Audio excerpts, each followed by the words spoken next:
Just over the past week, Star Citizen 4.4 officially went live, and with this initial drop, we now have access to the highly anticipated Robert Space Industries Perseus with the kickoff of IAE 2955.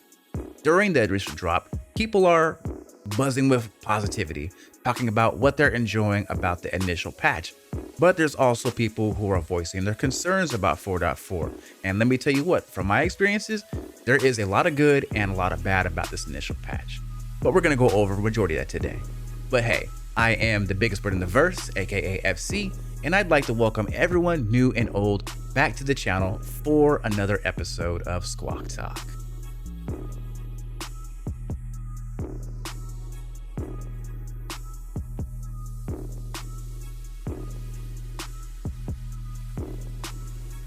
The launch of Star Citizen 4.4 initially went as well as you'd imagine. First, it was very smooth and slick like butter, but then it became real rigid like a piece of double deep fried chicken.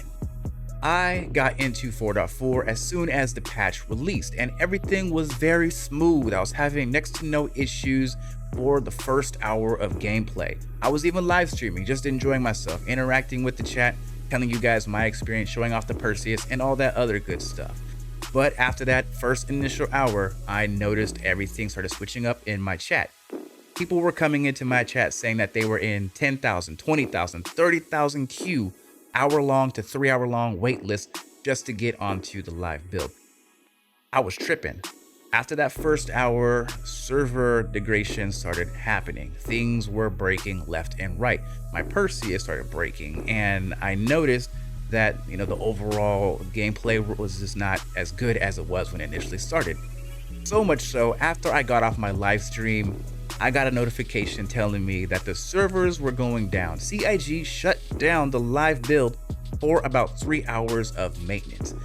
To me, that's huge and unheard of. I've never seen CIG do that before on the live build, especially when a patch goes live.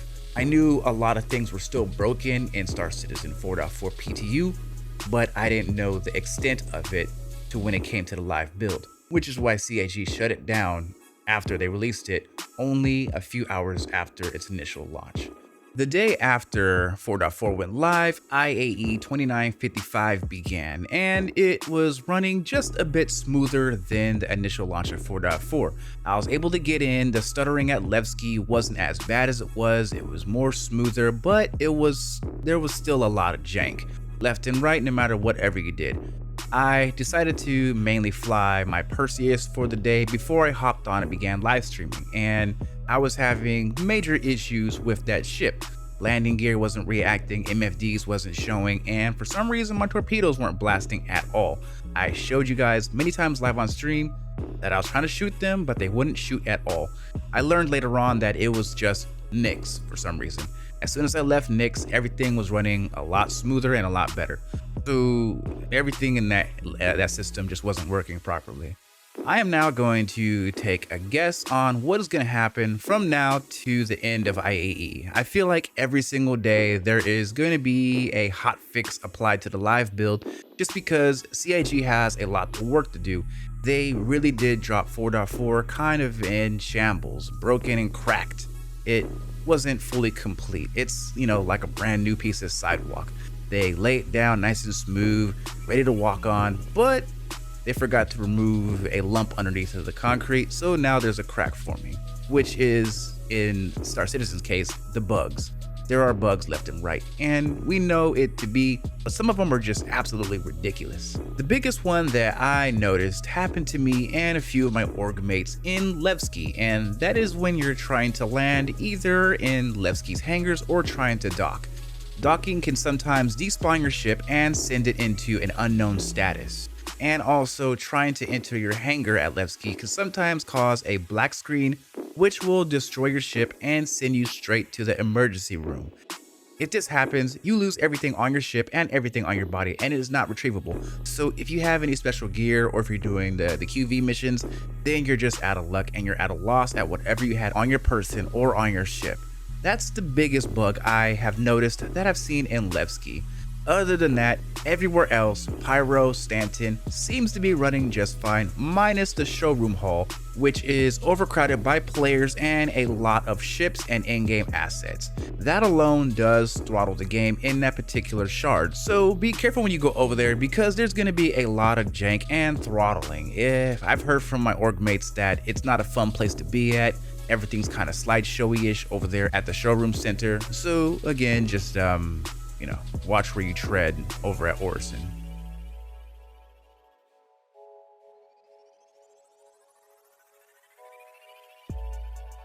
The Nyx system has finally made its debut appearance with Star Citizen 4.4, and with it, the long-awaited return of Levski, a home away from home from Stanton. Since I got the opportunity to play in the PTU, I already kinda knew what to expect with its initial launch. I knew that there was gonna be a lot of optimization issues, but I still picked Levski as my home away from homes, as my home spawn. After I figured out all the workarounds from some of the lingering bugs, the gameplay just became a lot smoother and easier. I figured out how to fire my torpedoes from the Perseus, and I figured out how to get the intersect missions to actually work properly, alongside making sure that the QV missions didn't bug out on me. Once I figured out the workarounds, everything was just a lot more enjoyable. One thing I noticed too is that the AI must have got a buff or something because they are a hell of a lot more reactive than ever before. They are on you, they're quick, they will run up on you and they will down you with no hesitation, including the NPCs that are in ships.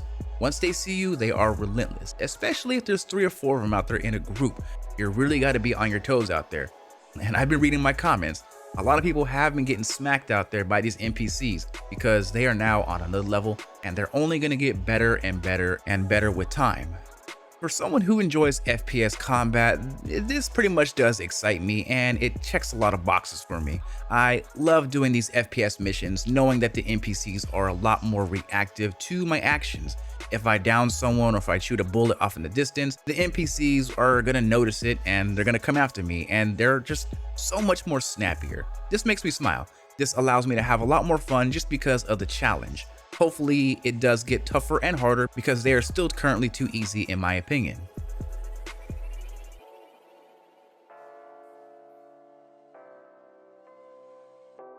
Everything that was advertised that is going to be new to IAE 2955 is pretty much out. Everything except for Grey Cat's vehicle.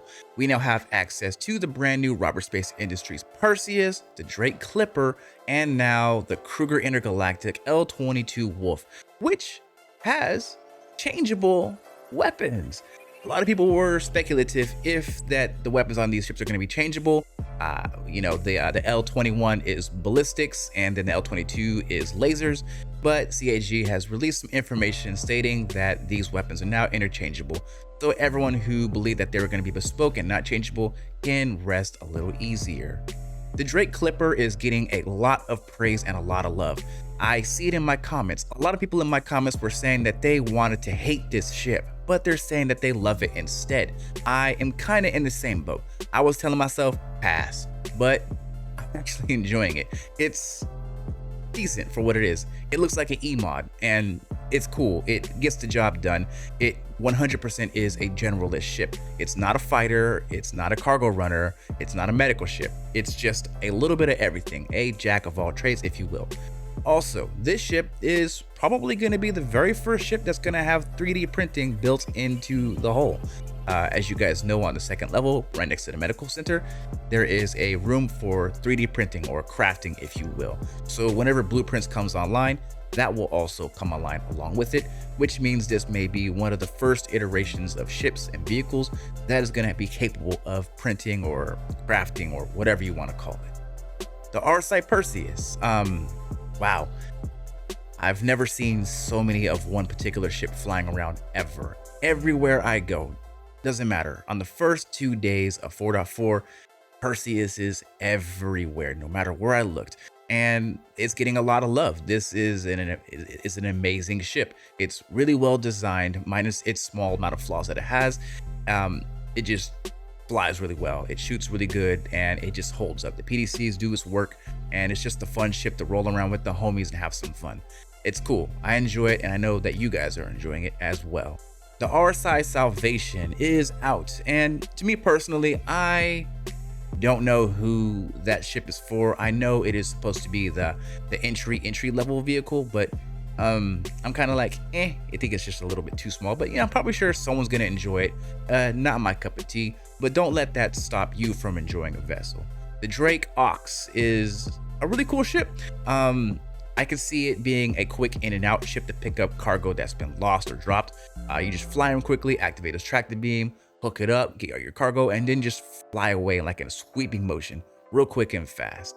And then last but not least, we have one more vehicle that isn't released yet, which is going to be the Gray Cat MDC, which is a single person ground vehicle that has a PDC on the back, which should help out if you're doing any solo runs where you need to have some cover, something to shoot down incoming ships, just in case they're coming in hot for you. The PDC, I believe, is a size 1, which should put in some decent amount of work, just in case you have players or NPCs bothering you. It can take them out, hopefully, if it's strong enough, if it has enough shots. And I want to call that a wrap. Star Citizen 4.4 started out rough, but it is progressionally getting better. We're going to see a lot of updates here for this upcoming week because CAG doesn't work on the weekends. So we should see stuff happening today through Friday. Hopefully they fix a lot of the issues at Levski, fix the docking issues with the Perseus, and just general stability overall.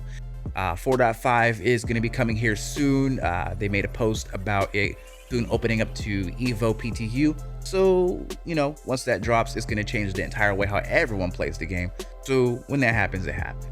But let me know down below in the comments on your guys' opinions and thoughts on the condition of 4.4 and IAE. Are you guys enjoying the festivities, or are you guys just kind of like blah? But yeah, don't forget to rate, comment, and subscribe. Please slap that like button because it really does allow more eyes to see the biggest bird in the verse. But you guys already know who it is. I am FC, aka Fried Chicken.